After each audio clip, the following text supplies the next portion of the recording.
हेर्नुस् है त, यी दुई हुन् क्यापेसिटरहरू जसलाई हामी इलेक्ट्रिक तथा इलेक्ट्रोनिक सर्किटहरूमा प्रयोग गर्ने गर्दछौँ। यी क्यापेसिटरहरूलाई ध्रुवीयताको आधारमा दुई भागमा वर्गीकरण गर्न सकिन्छ। एक पोलर क्यापेसिटर, त्यस्तै दोस्रो नन पोलर क्यापेसिटर। जुन क्यापेसिटरलाई हामीले यसरी घुमाएर हेर्दाखेरि माइनस अथवा प्लस केही छुट्याइएको हुन्छ भने त्यो क्यापेसिटर हुन्छ पोलर क्यापेसिटर, र जति घुमाएर हेर्दा पनि जता हेर्दा पनि केही फरक पाउँदैन र पिनहरुमा कुनै पनि प्रकारको मार्किङ गरेको छैन भने त्यस क्यापेसिटर हो नन पोलर क्यापेसिटर।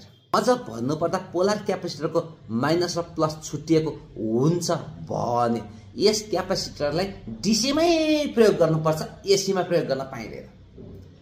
त्यस्तै कुनै क्यापेसिटर जसको पोल छुट्टिएको हुँदैन भने यस क्यापेसिटरलाई हामीले एसीमा पनि प्रयोग गर्न सक्छौं र डीसीमा पनि प्रयोग गर्न सक्छौं। यति भन्दासम्म हाम्रो दिमागमा एउटा जिज्ञासा पैदा हुन सक्छ, त्यो हो यदि पोलर क्यापेसिटरको ठाउँमा नन पोलर क्यापेसिटर लगाउन सक्छौं भने पोलर क्यापेसिटर बनायो चाहिँ किन? अब आउनुस् यस जिज्ञासालाई दिमागबाट सधैँको लागि शिफ्ट डिलिट गरिदिउँ। क्यापेसिटर चाहे पोलर होस् चाहे नन पोलर नै किन नहोस्, हामीले यसलाई प्रयोग गर्दा दुईटा कुरामा ध्यान दिनुपर्छ। एउटा हुन्छ यसको वर्किङ भोल्टेज र अर्को हुन्छ यसको क्यापेसिटेन्स। यसको वर्किङ भोल्टेजले कति भोल्टसम्म काम गर्ने भन्ने जनाउँछ र क्यापेसिटेन्सले कति चार्ज स्टोर गर्न सक्छ भनेर जनाउने गर्दछ। आज हाम्रो विषय हो आखिर पोलर क्यापेसिटर बनायो चाहिँ किन? त्यसैले त्यतातिर नजाउँ, अब ठ्याक्क बुझौँ कि आखिर पोलर क्यापेसिटर बन्यो चाहिँ किन, जबकि पोलर क्यापेसिटरको काम नन पोलरले गर्दो रहेछ। त्यसको लागि सबैभन्दा पहिले यसै क्यापेसिटरमा लेखेको कुरा पढौँ। यहाँ लेखेको रहेछ 45 माइक्रोफेराड, त्यस्तै 400 भोल्ट एसी। एसी को मतलब यो क्यापेसिटर हो नन पोलर।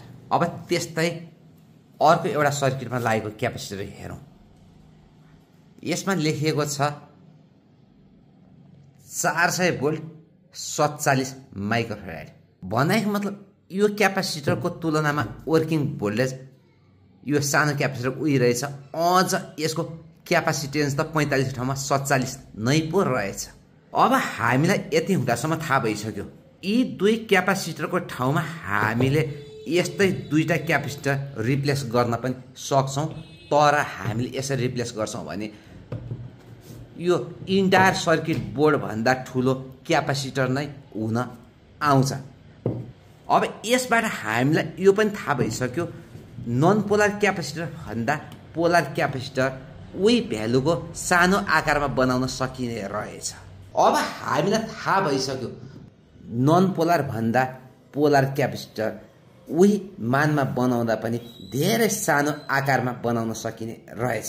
त्यसैले गर्दा नन पोलर क्यापेसिटरले पोलर क्यापेसिटरको ठाउँमा काम गर्ने भए पनि पोलर क्यापेसिटर बनाइएको हुँदो रहेछ। अझ सजिलोसँग बुझ्नको लागि यो नन पोलर क्यापेसिटर 400 भोल्ट छ भने पोलर क्यापेसिटर 450 भोल्ट अझ बढी।